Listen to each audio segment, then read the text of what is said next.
Thank you, Olga. I'm really delighted to be here tonight. About 10 years ago, I made the transition from research to policy, and today I'm going to talk about other career transitions, including some observations from my current vantage point as Vice President of Ripple Effect. Like you, I learned many skills from managing myself in my own PhD and postdoc. And today, I'm going to discuss how you can take your skills beyond science policy.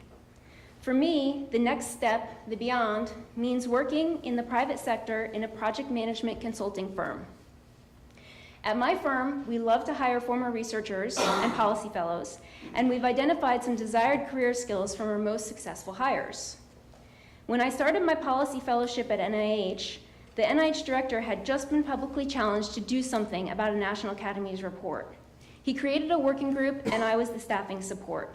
This was a great project for me because I got to have a hand in shaping workforce policies. About a year after my fellowship, I joined the Ripple Effect company and became the vice president shortly after. I'm now a co-owner of the company, and Ripple Effect is a lot bigger now. I spend a lot of time thinking about who we should hire for positions, and I agree with this article that shows that we're missing out on a lot of critical skills. 4 of the critical skills are innate in most researchers. These traits are similar to lists developed by Peter Fix and AAAS and others, but I want to focus them related to project management. As researchers, we mastered the skill of gathering information from disparate sources and developing patterns of explanation. In science policy, we broadened this skill to do interdisciplinary thinking. The next step in this trait is drawing the circle even bigger. For example, in our company, we have 3 pillars of work.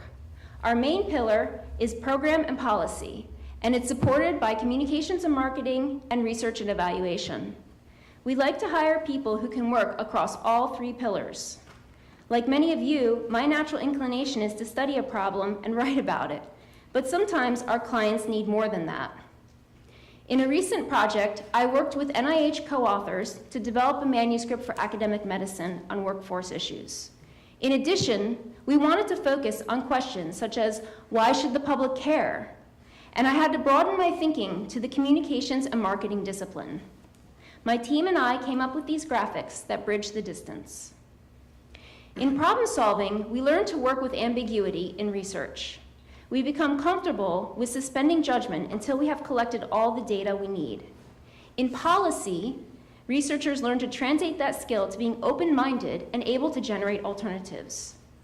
The beyond stage of this trait is anticipating risks to alternatives. For example,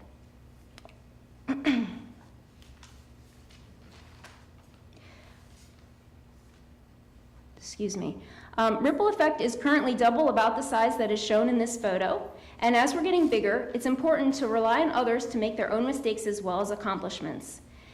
Elise Sullivan, who's here with me tonight and was shown in the photo, has taken on a project related to program and policy.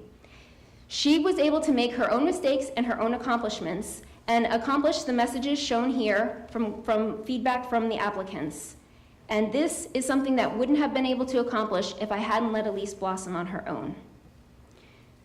In problem solving, we learn to work with our ambiguity in research. And in a recent project for NSF, we added stakeholder meetings to our timeline to learn more about the office we are working with in anticipation of gathering more information about possible risk. We uncovered negative perceptions about the office that needed to be addressed. The negative perceptions were tied to old information and former staff. So we developed in our marketing and branding strategy something that addressed these negative perceptions. And if we hadn't anticipated the risk, we would not have been able to have a successful strategy. Excuse me, somehow my slides have gotten out of order, so I'm doing my best to speak in order of the slides that I have here. So this is an example of the communications plan that we developed. The final trait is being a good communicator. As researchers, we learn techniques to explain complex concepts and how to support our positions with data and logic. This trait transfers over to science policy in being a rational thinker and communicator. The next step of communication is mastering the art of crucial conversations. This graphic from the Crucial Conversations book shows how to work towards a pool of shared meaning when you and your party are not coming from the same perspective. Being able to conduct crucial conversations is very valuable in my field. For one of our clients, we provide staffing support by employing science officers who are researchers turned grants administrators. For every position we fill on this contract, we use a vetting process that gives us information about the strengths and the weaknesses of our candidates. On several occasions, I've had to use crucial conversation skills about hiring for this position. And I've been able to facilitate agreement with the government that the best science officer is not always the one they have in mind. These 4 traits add up together to overall project management and business skills for the private sector. I have one final vignette about the Enhancing Peer Review project that I assisted with at NIH a few years ago. This was my first project at Ripple Effect and relied on these 4 areas. We used problem solving to anticipate risk in the spillover of this policy into standard NIH operations and proactively updated over 600 funding opportunities. We used technical knowledge in program and policy, communications evaluation, and research areas. I empowered my team to work on things that they were doing that I didn't even know about, and we facilitated many crucial conversations. This project was exciting and demonstrates project management as its fullest. As researchers, we learn the basics of experiments and research plan, which translate into our policy skills.